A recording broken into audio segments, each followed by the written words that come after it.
Welcome back, Tightwads. Last night we were sitting on the couch and realized it felt a little warm in our house and checked the thermostat. It was set on about 74 and the temperature in the house was 79 degrees. So I put my hand up to one of the vents and realized it was blowing not quite cold but not warm air out of the vents. So I came outside to check on our unit and this is what I found. You can hear the compressors running, but the fan is not.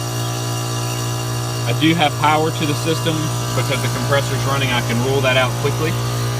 There are three things that could be wrong. There's a fan motor in here that could be bad. The fan itself could be seized, meaning the spindle that spins is not working.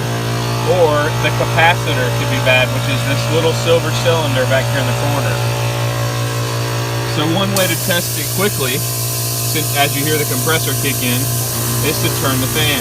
A symptom of this in your house is that it's blowing, but it's blowing warm air. It might be lukewarm air, it's not really hot air, but it's not cooling your house. Your temperature in your house will continue to rise. So one way is to pull a pry bar, a screwdriver, anything you can get down inside here, and spin your fan counterclockwise. Some people call this the stick test. You can do it with a stick. I prefer to do it with something metal so it doesn't break off something inside my air conditioner. But once I spin it, the fan actually starts going. The capacitor's job is to store energy that turns on the compressor and turns on the fan, two separate circuits.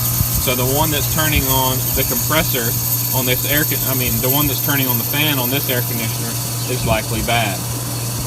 If you can get your fan spinning, it will cool your house. The fan's job is to pull the hot air out of the system. As soon as you get that fan spinning, you'll feel lots of warm air coming out of your air conditioner. If you can't get this working, you can use a box fan to limp along until you can get the part fixed. But ideally, you'll get the fan in the air conditioner spinning until you can get your new capacitor. Capacitors are fairly cheap. You can find them at local air conditioner supply stores, anywhere that sells refrigerator, air conditioner parts, that kind of stuff, appliance parts. You can find the capacitors usually for less than $40. That's the most expensive one I've seen. Or you can order the parts online. So we're going to look at how to remove the capacitor today. So one trick that I learned from a professional was to take a home fan, box fan, and lay it on top of your air conditioner. This pulls some of the warm air out from around the compressor and allows the air conditioner to cool itself. It's not going to be as ideal as the fan built into the air conditioner, but it's better than nothing. You could also cool it down with the water. You could run a sprinkler on it to cool it down. I just didn't feel comfortable spraying water directly on the compressor, even though I know it gets on it when it rains. But I'm going to run this like this for now, since we have guests coming over tonight, in hopes that it will limp along and not warm up anymore in our house. If I can maintain the current temperature, we'll be fine. The first and most important step to working on your air conditioner is cutting the power. Most units have a box outside next to the air conditioner. This particular unit has a pull fuse. All I have to do is pull this out and the unit cuts off. I can set it on top without danger of it coming back on, and I know that there is no power going to the unit.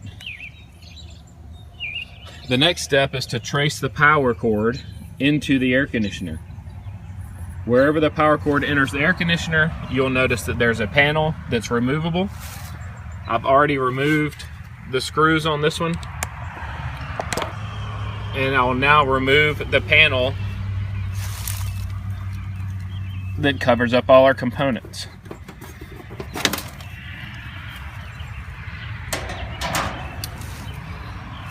Now that we have the panel removed, we can see the parts inside the system. It's normal to have some spider webs and things in here. It's a nice warm area where bugs like to hide. But you have a control panel here. You have your capacitor here. That's the round end of it. where the back side of it is inside on this unit. Sometimes they're mounted on the outside, sometimes they're inside. It's not much of a difference, it's just how the air conditioner is configured. And you can see the capacitor has several spade tips on it. Remember, the capacitor stores power, so the first thing we need to do is discharge it. So always think safety before working with electrical components. Anytime I'm working with electrical components, I like to put on gloves that have a rubber coating on them. I also have a screwdriver that I've wrapped with electrical tape as an additional precaution, even though it already has a rubber handle. I cross the screwdriver across all the different spades on the capacitor in order to discharge any power that may be remaining. I recommend taking a picture of the cap of the capacitor so you can remember where the wires go. The next step is to remove the spades from each of the posts on the capacitor. You can do this using a pair of needle nose pliers. Once you have all the spades removed, you can then remove the screws that hold the capacitor in place and carefully work the capacitor out of the slot that it's stuck inside. Once you get the capacitor off, you can look at it and find the numbers. And this is a plus or minus 5%. It's a 55 or 555 UF, and that's what you need to order. You need to make sure all the numbers match. But if you just take this to your local appliance store, they will be able to match it for you, no problem. Alright, so I have the new capacitor installed. It was a little thinner than the other one, so since the way it's mounted, I had to put some electrical tape around it to make it fit in the hole. I reconnected my wires, the orange to common, brown to fan, and the purple to the compressor, which is labeled Herm, and we will now fire it up and see what happens. I switched the air conditioner back on inside the house, so now we'll put the switch back in the breaker box and see what happens. You see our fan comes on, I heard the compressor kick on, so we should be good to go. All that's left now is to replace the panel that covers all of your wiring. I was able to get this capacitor for only $12 from my friend who's in the business. Buying from a local store, the quote was about $30. So for $30 instead of about $150 for a house call, I was able to fix my air conditioner. I hope you guys found this video helpful. If you did, give me a thumbs up and subscribe to my channel. I do other videos of home repairs, lawnmower repairs, and other things around the house. Hope you guys have a great day.